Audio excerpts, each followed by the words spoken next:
Humboldt के पार्थिव एकता के जैविक समग्रता के विचार को किसने मान्यता दी? रेटंडे। Option A correct. 19वीं शताब्दी के अंतिम चतुर्थांश में भूगोल की परिभाषा द साइंस ऑफ डिस्ट्रीब्यूशन किसके कार्य पर आधारित है? मोर थे। Option C correct.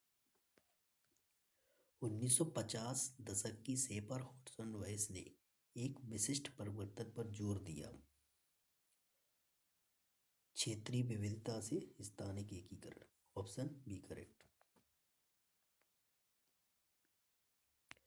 सूची फर्स्ट में पुस्तकें, सूची सेकंड में उनके लेखकों के नाम दिए गए हैं। सूची फर्स्ट तथा सूची सेकंड सही मिलान कीजिए। सही उत्तर चुनिए। The nature of geography R Hodson, Cosmos Alexander von Humboldt, critique of pure reason Immanuel Kant की है, ज्योग्राफिया जेनेरेलिस वारेनियस की है। Option C correct. किस महिला एवं भूगोल अध्ययन के समूह के अनुसार नारीवादी भूगोल यह समझने एवं विश्लेषण करने की कोशिश करता है क्यों महिलाएं समाज में अधीनस्थ स्थिति में रहती हैं और पेशे से दूर हो जाती? Option D correct. Institute of British geographers. निम्नलिखित में से फ्रांस का सुदूर संवेदन उपग्रह कौन सा है? स्पॉट। Option D correct. निम्नलिखित में से गैर संभाव्यता प्रतिचयन का एक उदाहरण कौन सा है? स्नोबॉल प्रतिचयन। Option D correct. निम्नलिखित में से कौन सी एक संदर्भ प्रणाली है? WGC84। Option C correct. निम्नलिखित में से तरंग दैर्ध्य के बढ़ते हुए आधार का सही क्रम कौन सा है? Option D correct. गामा किरणें, परावैंगनी, दृश्य प्रकाश, अवरक्त।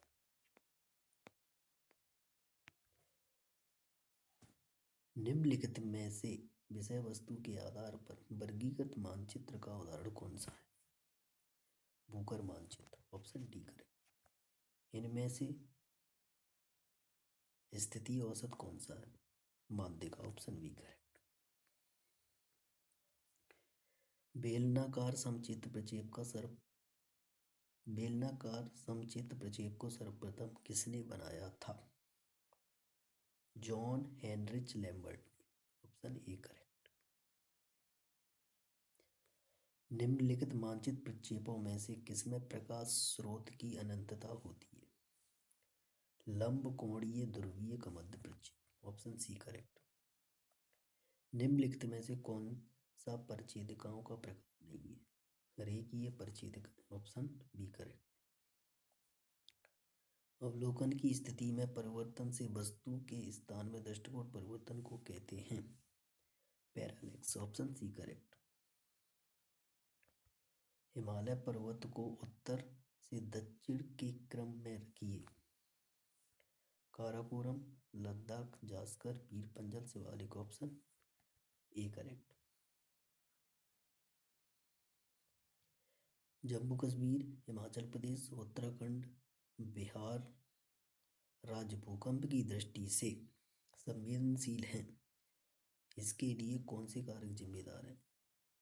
Option A correct. हिमालय ने अभी तक समस्थानिक साम्यावस्था प्राप्त नहीं की। निम्नलिखित कथनों को पढ़िए और बताइए कि यह प्रायद्वीपीय भारत के किस पठारी क्षेत्र का प्रतिनिधित्व करता है?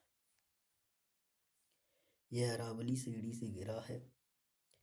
इसकी दो उपवा प्रणालियां हैं, एक अरब सागर की ओर, दूसरी बंगाल की खाड़ी की ओर। यह व्यापक लावा प्रवाह से बना है और काली मिट्टी से ढका हुआ है। Option C correct. मालवा का पठार। भारतीय जल प्रणाली को मोटे तौर पर समुद्र की ओर उन्मुखीकरण के आधार पर दो प्रमुख प्रणालियों में विभाजित किया गया है। इनमें शामिल है बंगाल की खाड़ी का प्रभाव और अरब सागर का प्रभाव। वे निम्नलिखित में से किस जल विभाजित द्वारा एक दूसरे से अलग होते हैं? सतलज गंगा द्वारा। ऑप्शन ए करें।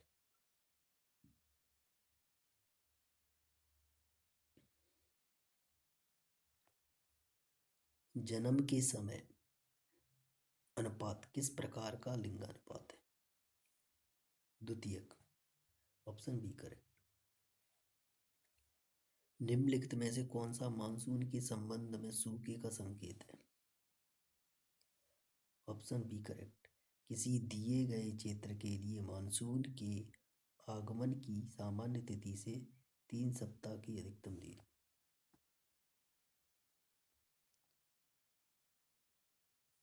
उत्तर भारत के विशाल मैदानों के किस क्षेत्र में निम्नलिखित विशेषताएं हैं? यह बजरी और कंकड़ जैसे मोटे पदार्थों से बनता है। कुछ नदियाँ और धाराएं अदृश्य हो जाती हैं और लुप्त हो जाती हैं। नदियों का वेग अचानक कम हो जाता है। Bhabar. Option A correct. 1000 millimetre iso height Bharat के उन दो क्षेत्रों के बीच की सीमा है जो मोटे तौर पर देश को दो बराबर भागों में बांटती है। गेहूं और चावल उत्पादक क्षेत्र। Option A correct. भारत की खनिज संपदा चट्टानों के भूवैज्ञानिक गठन से जुड़ी है। निम्नलिखित में से कौन सा क्षेत्र खनिजों से रहित है? उत्तरी मैदान। Option C correct. भारत में कोयले के भंडार निम्नलिखित में से किस क्षेत्र में पाए जाते हैं? गोंडवाना और तटीय क्षेत्र में। Option A correct. Hello guys, आज हमने MP set second paper geography का पूरी तरह कंप्लीट कर लिया है। धन्यवाद।